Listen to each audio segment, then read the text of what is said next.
Live mula sa GMA Network Center. Ito ang 24 Oras.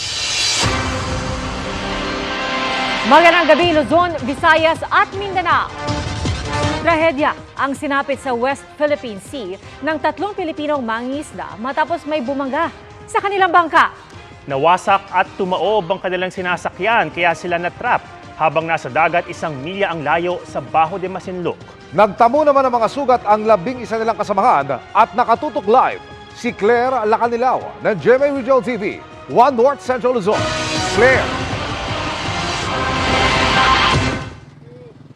Pia Emil Atom nalunod ang tatlong mangingisda habang 11 ang sugatan matapos umanong salpukin ng isang commercial vessel ang kanilang sinasakyang bangka sa karagatang bahagi ng Infanta, Pangasinan.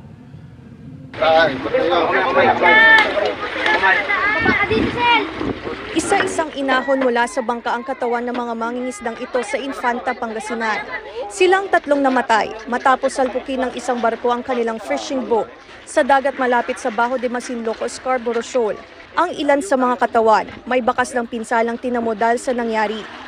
Kinilalang mga nasawi na sina Dexter Lodencia, 46 anyos, boat captain at may-ari ng bangka, Romeo Mexico Jr., 39 anyos, at Benedicto Olandria, 62 anyos. Masakit po talaga sa amin. Bigla po talaga eh. Wala po kasing dami parang plano po na Bigla po talaga kami. Nananawagan po kami na aksyonan po. Mapanagot po kung sino po yung dapat mapanagot. Sana naman po makipagtulungan po kayo dahil kawawa naman po yung mga naiwan at masawi. Sa ulat ng Philippine Coast Guard, nakaangkla sa isang payaw ang FBD rin upang mangisda. 85 nautical miles mula sa Scarborough Shoal, 180 nautical miles mula sa Agno, Pangasinan. Madilim at maulan umano noong mga sandaling yun, nang biglang dumating ang isang barko. Ayon sa mga nakaligtas na kasamahan ng mga biktima, bigla na lang daw sinalpok ng barko ang kanilang fishing boat. Sa tindi ng impact, nawasak at tumaob ang bangka, kung saan natrap sa loob at nalunod ang tatlong biktima. Time na yun, nasa loob po yung mga kasama ko, ma'am, nung oras na yun dahil umuulan-ulan po. Nung ako po yung nasahuli ng bangka, nung pagka tumayo po ako, nandiyan na po agad yung barkong malaki na bumangga sa amin. Pagkatapos mo nun, nag-iwalay na po kami sa bangka dahil tumalsik kami sa lakas ng impact ng pagbangga. Hindi raw sila binalikan ng naturang barko. Sa 14 na crew ng fishing boat, 11 ang nakaligtas.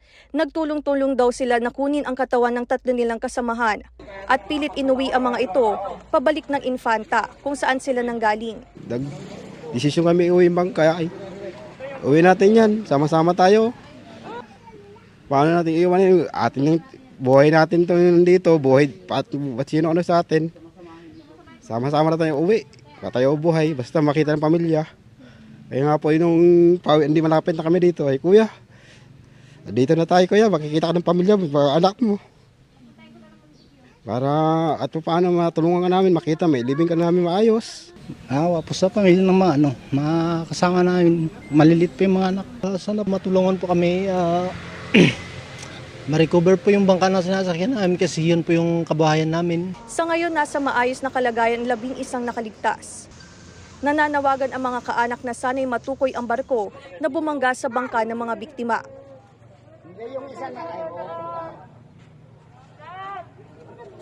Emil, tuluyan na ang naiuwi sa Subic, Zambales ang mga labi ng tatlong biktima at nakauwi na rin ang 11 nga nakaligtas sa insidente. Nananawagan naman sila ng tulong pinansyal para makapagsimulang muli. Emil. Maraming salamat, Claire Lacanilao ng GMA Regional TV, 1 North Central Luzon. Tukoy na ng otoridad kung aling barko ang dumaan sa lugar kung saan nasawi ang tatlo nating kababayang mangingisda. At ang inaalam ngayon, sadya ba yan o aksidente? Live rin nakatutok si Chino Gaston. Chino? Pia, patuloy ang investigasyon ng Philippine Coast Guard kung binangga nga ba o sadyang isang aksidente lamang itong nangyaring collision sa pagitan ng isang oil tanker at isang Filipino fishing vessel malapit sa Bajo de Masinloc.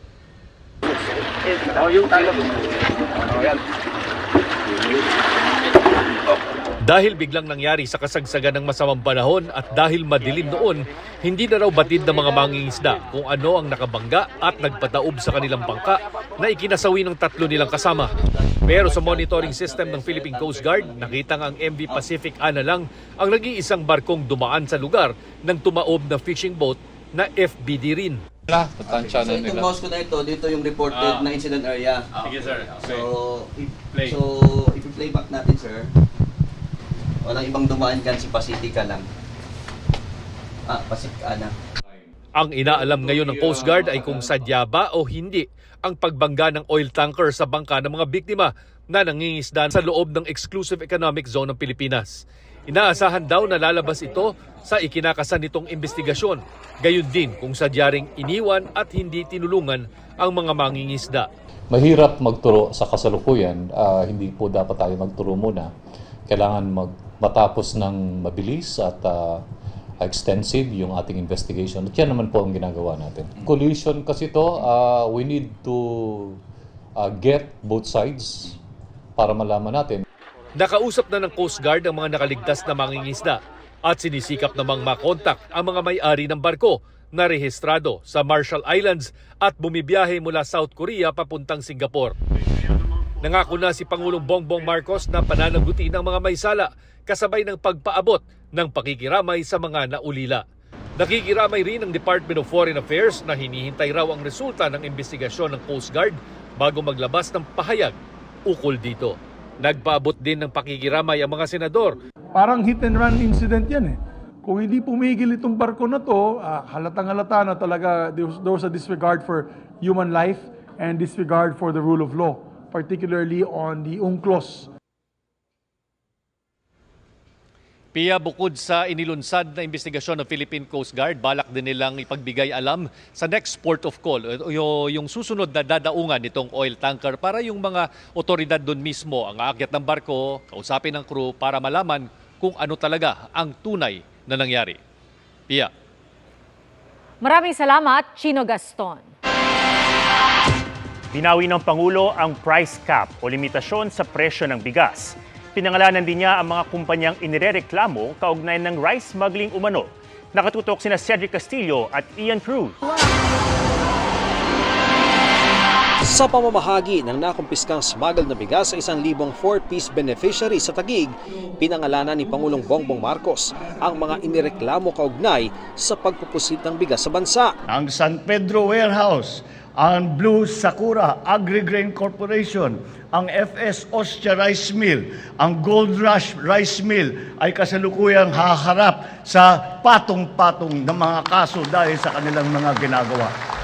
Kasama sila sa mga bodega ng bigas na ni-raid nitong Agosto at haharap sa mga reklamong paglabag sa Customs Modernization and Tariff Act, Rice Tarification Law at Anti-Agricultural Smuggling Act of 2016. Kayong mga smuggler, kayong mga hoarder at sindikato, tigilan na ninyo ang mga masama ninyong gawain. Tinawagan namin pero di sumagot ang San Pedro Warehouse na siya ring may-ari ng Blue Sakura Agri-Grain Corporation. Nakausap namin ng FS Ostia Rice Mill pero walang malinaw na pahayag habang ayaw magbigay ng statement ng Gold Rush Rice Mill ng aming makausap. Inalis na rin ng Pangulo ang price cap sa bigas bago pa mag-1 buwan ang pagpapatupad nito bukas. Dahil bumaba na raw ang presyo nito at sasapat na ang supply ngayong tag-ani. Tinatanggal na natin yung mga control. Pero hindi ibig sabihin basta't ganun na lang. Dahil kailangan pa rin natin ayusin ang agricultural sector. Kailangan pa rin natin tulungan ang mga pinakamahirap, pinakagutom. Na-lift man ang price cap sa bigas, tiniyak ng Pangulo na magpapatuloy ang pagtulong ng pamahalaan para sa mga nangangailangan.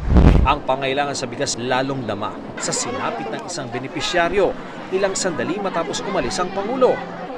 Inilapag lang daw niya saglit ang natanggap niyang bigas nang kunin daw ito ng di nakilalang babae. Maaga akong gumising, alas 4. Tapos ganito oras ako uwi, so wala man akong bit-bit. Hindi man nakakaano naman. Kahit inalis na ang price cap sa bigas, swak pa rin daw sa budget ni Eunice ang nabili niyang 46 pesos kada kilong bigas kanina. Bahagya lang niyang mas mataas sa inalis na price cap at malayo sa napakamahal na presyo bago ang pagpapatupad ng price cap sa bigas. Kaysa doon sa nung August na talagang biglang taas ng bigas. Nagulat kami. Mas marami na ring pagpipilian sa mga bigasang ito mula 41 pesos kada kilo para sa mga nagtitipid hanggang 60 pesos per kilo. Sinasabi ng ibang customer na bakit pa pinatupad yan, kaya naman namin bumili ng medyo mahal-mahal na bigas, masarap-sarap. Kasi ngayon sir, marami ka na makikita ng klaseng bigas.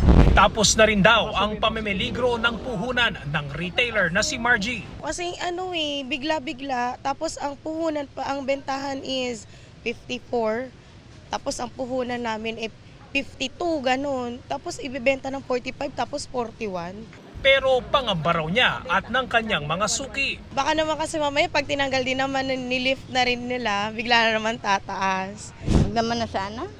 Kasi mahirap ang buhay. Okay na sa amin ng ganyan presyo lang. Kung supply ang pagbabasihan, kumpiyansa raw ang Department of Agriculture na wala ng dahilan para sumipa pa ulit ang presyo ng bigas. Pero meron pa rin daw binabandayang demand, lalo ngayong nalalapit na ang Kapaskuhan. We are going to the holiday season. Laging ganyan ang ating inaasahan. May tataas sa presyo. Ang ating local production ay mataas naman for October. And same rate for November and for the rest of the year. We can complement that again with the imports. Sinangayon na naman ito ng isang grupo ng mga magsasaka. Gayon din ang desisyong bawiin na ang price cap sa bigas. Yung cap talaga is nakatulong dahil nakita natin dun sa world market and bumaba, no? Nung nag-umpisa yung cap, yung harvest ng Pilipinas nag-umpisa na rin. And alam nila na hindi na in demand yung bigas nila. Para sa GMA Integrated News, Cedric Castillo At Ian Cruz, nakatuto kami 24 oras.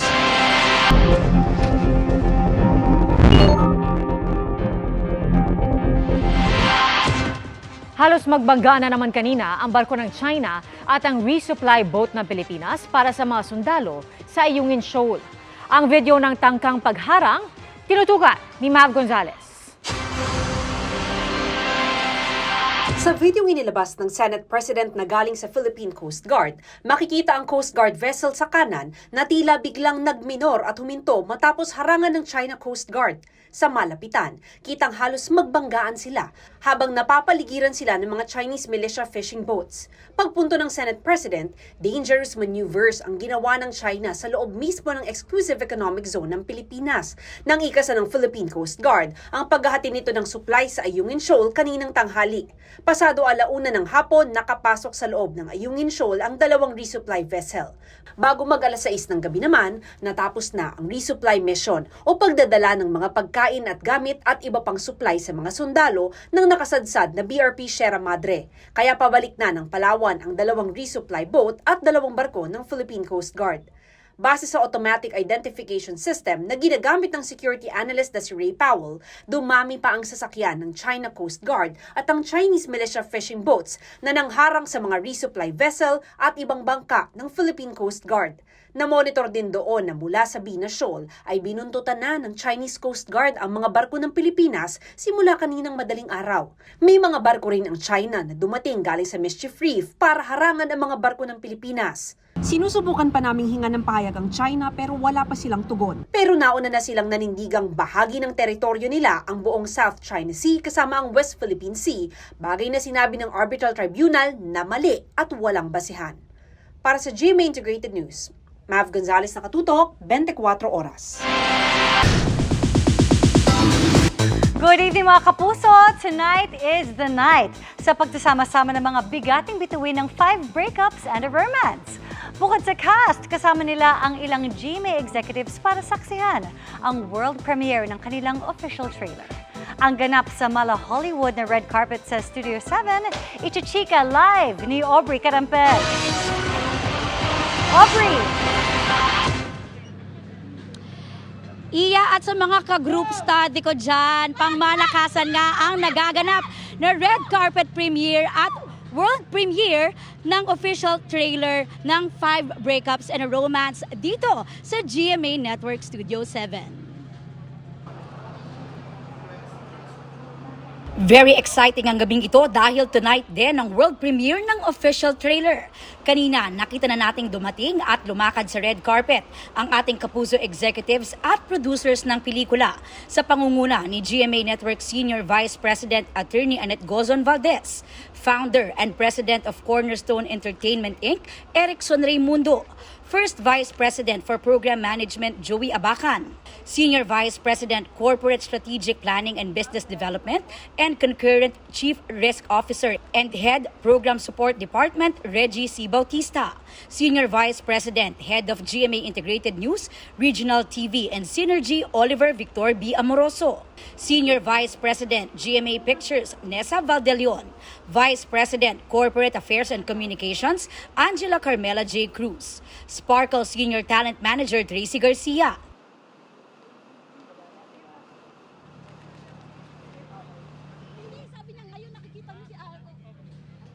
Ito naman, ngayon na nakikita na nating paparating ang mga bida ng 5 Breakups and a Romance na sina Alden Richards with Miss Julia Montes. Ito po, sakay po sila ng sasakyan na yan. Ito yung mga ka-group study ko eh. Ito na, bababa na sila. Alden and Julia. Ito at nakikita mo, Iya, sa likod do may mga fans. Invited din sila to experience the journey nitong 5 Breakups and a Romance. Ito na, pababa na. Ito na mga ka-group study ko. Hi Alden! Ayan, isusunduin niya muna si Julia. Oh, what a gentleman. Ayan. Napaka-dashing ni Alden wearing a black suit. At si Miss Julia, napakaganda rin with black suit and feathers. Hi Alden and Julia. Mamaya na ka namin kayo interviewin. Diretso na kayo. Pero thank you for being here, Aubrey. Oo. Bye. Ito. Iya, mamaya makakasama pa natin live sina Alden at Julia. At yan muna ang latest. Back to you, Iya. Aubrey, makikichika pa kami dyan sa mga iba pang ganap dyan ha. Actually, tatawid na ako dyan. Maraming salamat, Aubrey Carampel. Para sa silver o gold medal na ang susunod na laban ni Pinoy boxer Yumir Marcial sa 19th Asian Games. Yan ay matapos niyang talunin via knockout ang pambato ng Syria sa semifinals ng boxing men's 80 kg weight class. Sa round 2 ng laro, pinatikim ni Marcial ang kanyang power punch na nagpatumba sa kanyang kalaban. Bukas ay magtutuos naman si Marcial at ang pambato ng China para malaman kung sino ang makaka-gold at silver. Ang latest na panalo ni Yumir ang naging susi para makapasok siya sa 2024 Paris Olympics. Nauna nang nag-qualify sa susunod na Olympics sina Pinoy pole vaulter EJ Obiena at ang mga Pinoy gymnast na sina Carlos Yulo at Alea Finnegan. Update sa nangyaring pangahak sa PhilHealth, pinagkakanda ng gobyerno ang posibleng pag-target ng mga hacker sa mga individual. Kabilang sa ipinakita ng mga hacker na hawak nila, mga litrato at ATM card ng mga individual. Nakatutok si John Consulta.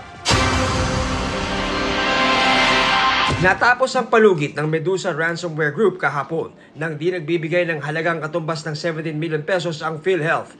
Pero hindi nangyari ang banta ng Medusa na i-upload online ang nahack na data ng PhilHealth kung di nabayaran ang ransom. Gayunman, may mga ipinakita ang grupo sa Department of Information and Communications Technology o DICT. They posted a 40 or 35-minute video showing what they got. They've got videos, one-by-one photos of a lot of people. They've got GSIS cards, including some ATM cards of PhilHealth employees. Delikado raw yan kung isa publiko. Every data that is leaked, that includes a personally identifiable information in accordance to our data privacy law, is serious. These are serious data leak kasi may picture eh. So number one, you can ascertain the name and the person. May ID eh. And then may address. At kahit wala pang inilalabas, dapat na raw paghandaan ang posibleng susunod na hakbang ng Medusa base sa karanasan ng mga nabiktima ng ilang hacker sa ibang bansa, kabilang ang Amerika. Usually ang ransomware, merong tinatawag na triple extortion scheme. Ano yung first extortion? Magbabayad ka para ibigay sa iyo yung susi para ma-access mo ulit yung data. The second extortion is sabihin nila, PhilHealth para hindi ka mapahiya. Ito mga hawak ko, bayaran mo ko para hindi ko i-leak yung data. Pero dito kayo maganda sa third extortion attempt. Yung third extortion attempt is gagamitin nila yung mga hawak nilang datos para kontakin yung mga tao na merong silang data na. At yun naman ang i-attempt nilang extort. Mga individual na ang sunod na posibleng targetin ayon sa National Privacy Commission o NPC. Nagpapanggap yung tao, yung kausap natin o yung ka-text natin na kilala nila tayo. May initial information na sila. Alam niyo yung pangalan mo, alam niyo yung address mo, at kung ano pa, baka alam niyo yung birthday mo. No? So, kukunin niya yung tiwala mo dahil alam niya na yun. Tapos kukuha pa siya ng more information para ma-compromise yung mga usually target niyan, bank account, mga e-wallet. Yung kinakausap yung mga contacts, kasama yun sa mga ganong identity theft at fraud na pwedeng ma-commit. Pinapayuhan na ang mga PhilHealth member at employees na magpalit ng kanilang mga password. You make sure that your password is not associated to your personal information. Kung ikaw ay PhilHealth employee, I guess, I would suggest that you change your ATM pins. Don't click a link which you think is not trustworthy. Binawi na ng PhilHealth ang nauna nitong pagkumpirma sa data breach at illegal na pagkuha ng Medusa ng datos tulad ng pangalan, address, kasarian at phone number ng mga miyembro. Sabi nito sa paglilinaw, tanging mga workstations lamang ang nakompromiso. Sinusubukan pa namin kunan ng bagong pahayag ang PhilHealth hinggil dito. Para sa GMA Integrated News, John Consulta, nakatutok, 24 oras. Isinailalim sa autopsy at x-ray ang labi ng estudyanteng nasawi makaraang sampalin umano ng kanyang guro sa Antipolo, Rizal. Kabilang naman sa mga nakasaad na ikinamatay ng bata sa death certificate ang physical abuse. Nakatutok si Jonathan Andal. Ito ang death certificate ng estudyanteng si Francis J. Gumikib na nasawi matapos umanong sampalin ng kanyang guro sa Peñafrancia Elementary School sa Antipolo.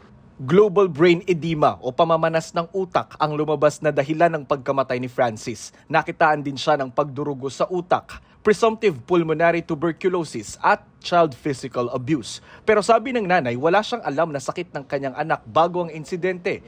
Unang beses lang din daw itong na-ospital. Sintomas po na lumabas sa kanya, pagsusuka, pag sumakit daw ang ulo niya, parang maraming gumagapang sa kanang tainga niya, maraming gumagapang, tapos sobrang sakit daw po talaga ng ulo niya, pati mata niya ng lalabo. Nung na-admit na po kami sa ER, sumuka po siya ng dugo 2 beses. Kanina dinala sa PNP Crime Laboratory sa Camp Crame ang mga labi ni Francis para i-autopsy. Aalamin kung bago o matagal na ang mga injury ng bata at i-x-ray rin para makita kung meron itong nabaling mga buto.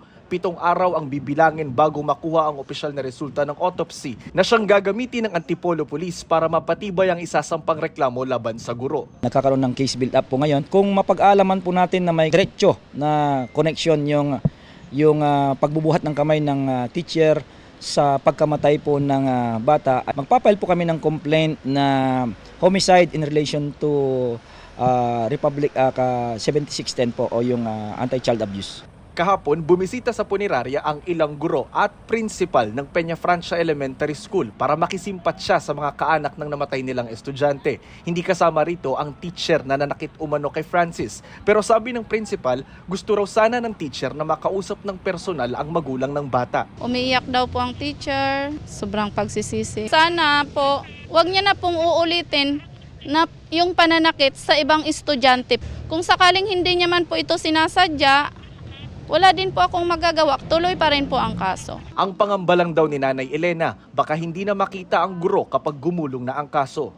Ang assurance natin sa pamilya is we will be designating officers who will be monitoring dun sa suspect na hindi po mababiolate yung kanyang privacy and human rights. 2 testigo ang hawak ngayon ng pulisya kaugnay sa insidente. Sa ngayon, hindi pa pinapangalanan ng DepEd ang isinasangkot na guro na nakalive na simula kahapon.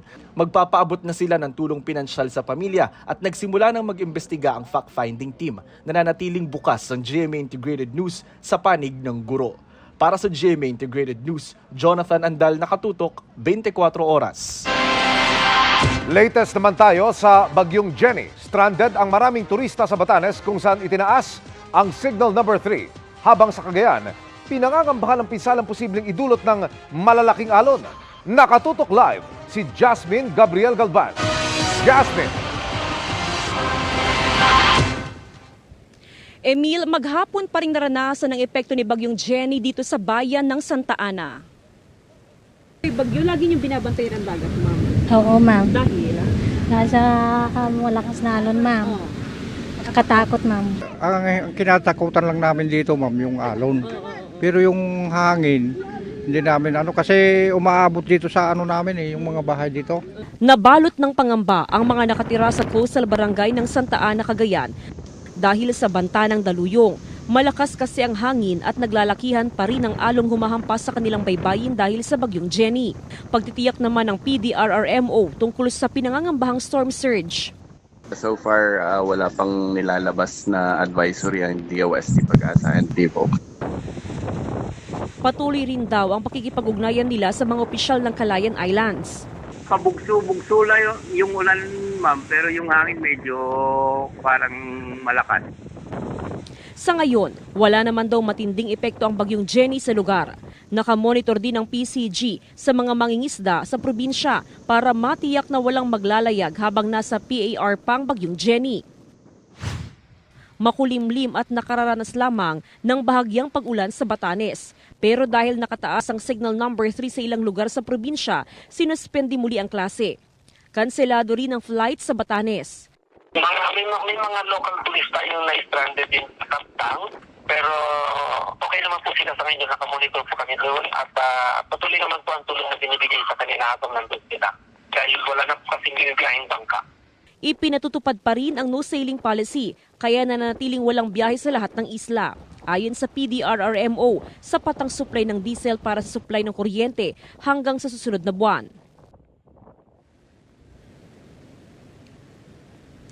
Emil, sa ngayon patuloy ang monitoring ng Philippine Coast Guard sa mga baybayin sa probinsya ng Cagayan. Sakaling meron pang nakataas na gale warning, hindi pa rin papayagang makalaot ang mga mangingisda. Emil? Maraming salamat, Jasmine Gabriel Galban ng GMA Regional TV, 1 North Central Luzon.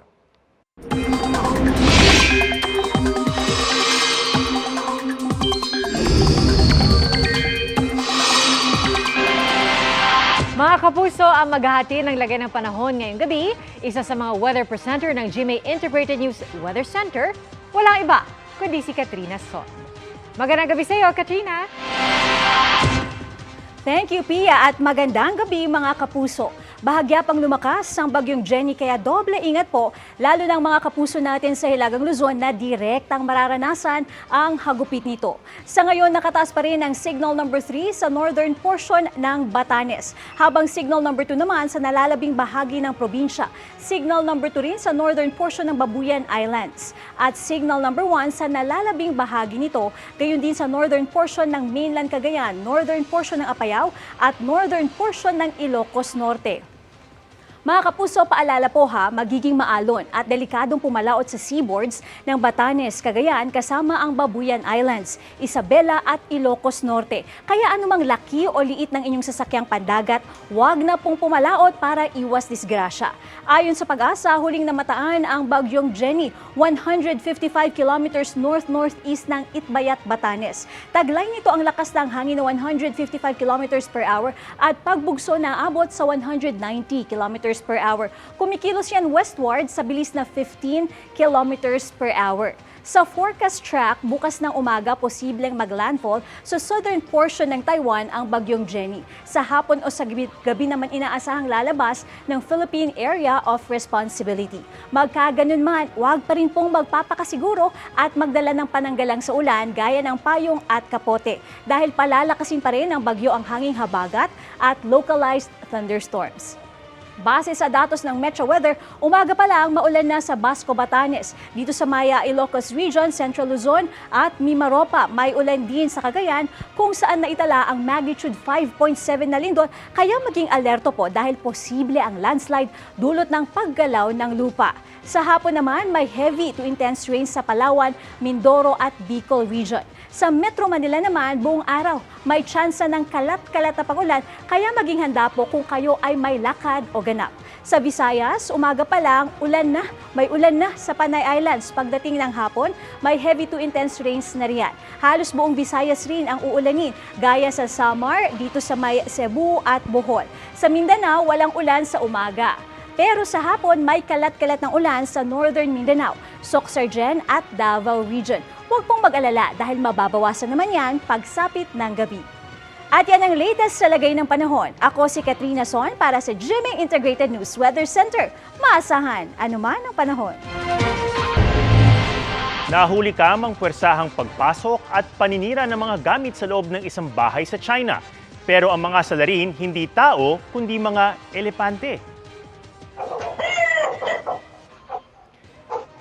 Sa kuha ng CCTV, makikita ang pilit na pagpasok at pagsira ng isang elepante sa saradong gate ng bahay, madaling araw nitong September 28. Ang salarin may resback pang elepante na nakihalukhog din sa bahay nang pwede nilang makain. Dumiretso pa ang dalawang elepante sa kusina. Sa isang punto, makikita ang elepante na may dalang tila karton na ninunguya nito. Umalis din kalauna ng mga di inaasahang bisita pero naiwang magulo ang kusina at sira ang ilang gamit tulad ng rice cooker. Ayon sa may-ari ng bahay, hindi ito ang unang beses na may pumasok na elepante sa kanyang bakuran para maghanap ng makakain. Pinatitigil na ang pagtatayo ng mga istruktura at iba pang development sa Sitio Kapihan kung saan nakabase ang inakusahang kulto sa Socorro, Surigao del Norte. Pero wala munang paalisin doon. Nakatutok si Marisol Abduraman. Tinungo ng Provincial Environment and Natural Resources Officer ng Surigao del Norte ang Sitio Kapihan kanina para talakayin sa mga opisyal ng Socorro Bayanihan Services Incorporated ang suspension order sa Protected Area Community-Based Resource Management Agreement o PAC-BRAMA. Ipiniliwanag ng Penro sa mga opisyal ng SBSI ang proseso sa pagpapatupad ng kautusan. Wala raw munang paaalisin sa lugar. Magpapatuloy din ang nasimula ng Agri at Livelihood Programs pero wala nang papayagang panibagong development habang isinasagawa ang investigasyon. Kasama sa mga ipinaalam ng mga taga-DENR sa mga leader ng SBSI ay ang pansamantalang pagpapatigil sa mga pribilehiyo na nakapaloob sa kasunduan. Kabilang na nga rito ang pagpapatayo ng mga estruktura sa loob ng kapihan. Pwede nilang gamitin for their livelihood, ecotourism. Hindi naman siguro ibig sabihin na stop sa farming kasi nandyan na yan eh. Kung mayroon pa silang mga ibang activities na ini-engage, no, sa ngayon, manatiling suspendido mo na yan. 2004 nang i-award ng DENR sa SBSI ang mahigit 315 na ektaryang lupain sa ilalim ng kasunduan. Minumonitor daw ang lugar kada taon, pero nitong 2019 lang daw nakitaan ng mga paglabag ang kapihan ayon sa Protected Area Superintendent. Yun, doon nakita yung yun, ng monitoring team, yung mga violations. Bubuo raw ang DENR ng team na mag-iimbestiga sa lugar. To verify if the allegations are true. Yung mga illegal structures at saka yung yung settlement. Kasi supposedly walang settlement within the PAC-BRAMA area. Tila nabunutan naman ng tinik ang ilang nakatira sa Sitio Kapihan. Mas naliwanag ko ngayon sa ginagawa nila na tatakot kung anong mangyari. Yung ibang kasama ko dito, ma'am, sa Kapihan, hindi talaga makatulog kasi takot sila nga baka daw palipatin sa ibang lugar. Hindi pa masabi ng DENR sa ngayon kung kailan uumpisahan ang imbestigasyon sa Sitio Kapihan. Sinabi naman ng SBSI na hindi nila pinipigilan ang kanilang mga miyembro na gusto nang bumaba. Samantala, isinurrender ng SBSI sa PNP kahapon ang replika ng mga baril na nakita sa loob ng Sitio Kapihan.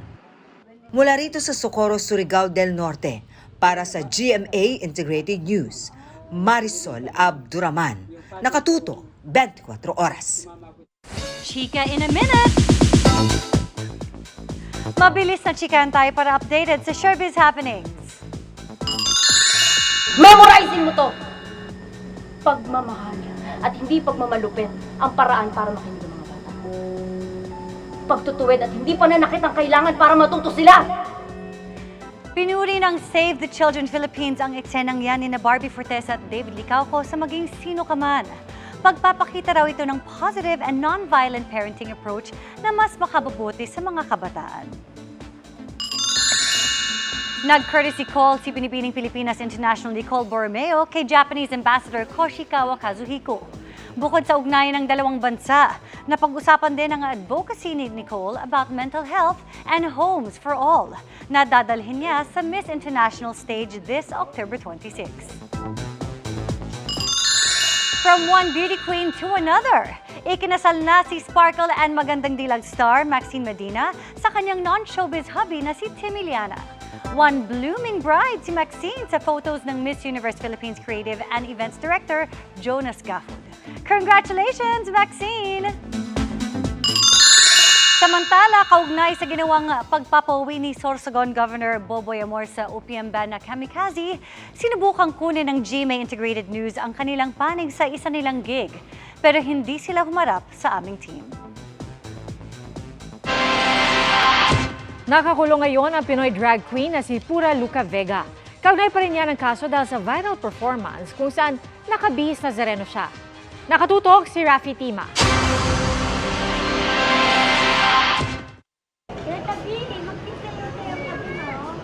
Tatlong buwan matapos ang insidenteng ito na nag-viral at ikinagalit ng iba't ibang religious groups, inaresto at ngayon ay nakakulong ang drug performer na si Amadeus Fernando Pahente o mas kilala sa pangalang Pura Luca Vega. Ang kanyang kaso, paglabag sa immoral doctrines, obscene publications and exhibitions, and indecent shows na isinampa ng isang grupo sa Maynila. Bagamat batid daw niyang may nakasampang kaso laban sa kanya, nagulat pa rin daw siya sa paglabas ng warrant of arrest. I did not receive the subpoena. When we went there, sa ibang address po siya na ibigay. I'm still processing it. Payapa naman daw siyang sumama sa mga pulis. Para masiguradong nandun, nagpakilala muna bilang delivery riders. Nung nakita nila si Luca Vega, nagpakilala silang pulis, binasahan naman siya ng rights niya, sinabi yung warrant of arrest against him, peacefully naman siya sumama dito. 72,000 pesos ang itinakdang piyansa para sa kaso. Hanggang ngayon, pinaninindigan ni Pahente ang kanyang ginawa. My intention was never to mock. I also would not like to invalidate their feelings. If they feel hurt or they feel offended, it's their right to feel such. Bukod sa Maynila, may 3 pa raw siyang kinakaharap na kaparehong kaso sa Quezon City. Para sa GMA Integrated News, Rafi Tima, nakatutok, 24 oras. Mga kapuso, this is it! Dahil una ninyong mapapanood dito sa 24 oras, ang much-anticipated mega-trailer ng upcoming movie na 5 Breakups and a Romance. Pero bago yan, alamin muna natin ang feels ng lead cast na sina Asia's multimedia star Alden Richards at Julia Montez na kasama live ni Aubrey Carampel. Aubrey! Live na live tayo ngayon dito sa GMA Network Studio 7. Kompleto ang cast. Nandito si Direk Irene Villamor at syempre, ang mga ka-group study ko, ang bida ng 5 Breakups and a Romance, Alden Richards and Julia Montez. Alden, Julia, would you like to do the honors of introducing the official trailer kasi lahat kami dito excited ng mapanood. Yes, very much. Mga kapuso, and mga kapamilya, we are very proud para ihatid po sa inyo ang kauna-unahang official trailer po natin. Jules, please do the honors. Hinahandog po namin sa inyo ang official trailer ng 5 Breakups and a Romance. Let's go. Ilang years ka na dito? 3. And I love it here. Oh wow, parang di ka na babalik ng Pilipinas ah. Bilib na bilib ka eh. Gusto mo, hindi mo na ako lilipad bukas. Dito lang ako. Para lang may kausap ka.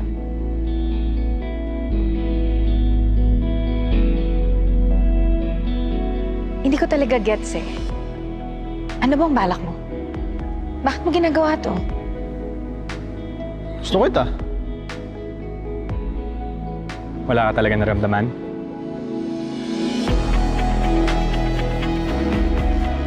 Alam mo, hindi mo ako magugustuhan kung nakilala mo ako sa Pilipinas. Let's just embrace uncertainty.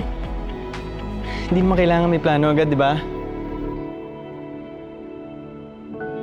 Baka yun talaga yung problema natin. We're just trying to relive our moments in Singapore. Are we breaking up? Masakit sa akin na hindi ako yung taong pinangako ko sa'yo. Yun, love. Hindi ko nakikita yun sa'yo ngayon. Lance, nasa na yun? Leaves will soon grow from the barrenness of trees, and all will be alright in time. Oh, you never really love someone until you learn to forgive.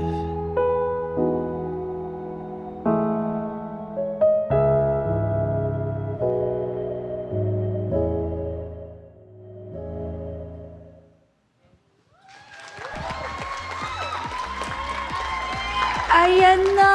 Ang ganda. Uy, ang daming feels nun Hindi ko alam, parang kinilig ako nung una, tapos nakakaiyak na. At ang ganda ng soundtrack. Yung OST, Julia and Alden, invite our mga ka-group study, mga kapuso, mga kapamilya, invite to watch in cinemas, of course.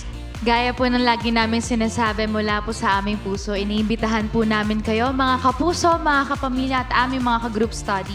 October 18 po, only in cinemas, 5 Breakups and a Romance. Yan, we're very proud of this film and we can't wait for you guys to see it this coming October 18 and sabay-sabay po natin tunghayan ang isang pelikula na hindi lamang tungkol sa pag-ibig pero tungkol sa buhay nating lahat.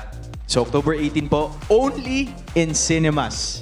5 Breakups and a Romance, written and directed by Direk Irene Emma Villamor.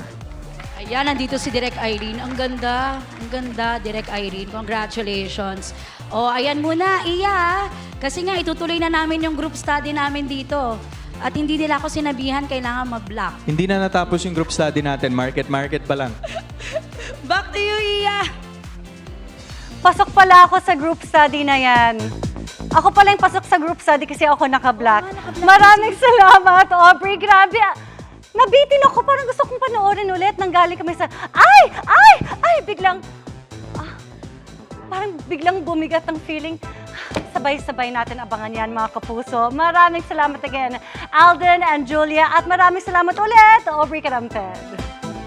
And that's my chika this Wednesday night. Ako po si Iya Arellano, Miss Pia Adam Emil. Thank you, Iya. Grabe. Pwede rin tayo sa group study. Naku, pwede. Pwede. At mga kapuso, yan po ang mga balita ngayong Miyerkules. Ako po si Pia Arcangel at 82 days na lang, Pasko na. Ako naman po si Ato Maraulio para sa mas malaking misyon. Para sa mas malawak na paglilingkod sa bayan, ako po si Emil Sumangil. Mula sa GMA Integrated News, ang News Authority ng Pilipino. Nakatuto kami 24 oras. Mga kapuso, kimportante ang may alam. Mag-subscribe sa GMA Integrated News sa YouTube. Para sa mga kapuso abroad, bisitahin ang GMA Pinoy TV at www.gmanews.tv.